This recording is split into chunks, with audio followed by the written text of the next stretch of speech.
దేవుని మందిరం దీవెన ప్రాంగణం, దేవుని మందిరం దీవెన ప్రాంగణం.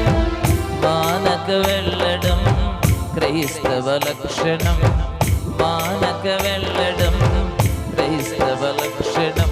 వేచి ఉన్నది ఆశీర్వాదము, లోనికొచ్చిన నీ స్వంతము. వేచి ఉన్నది ఆశీర్వాదము,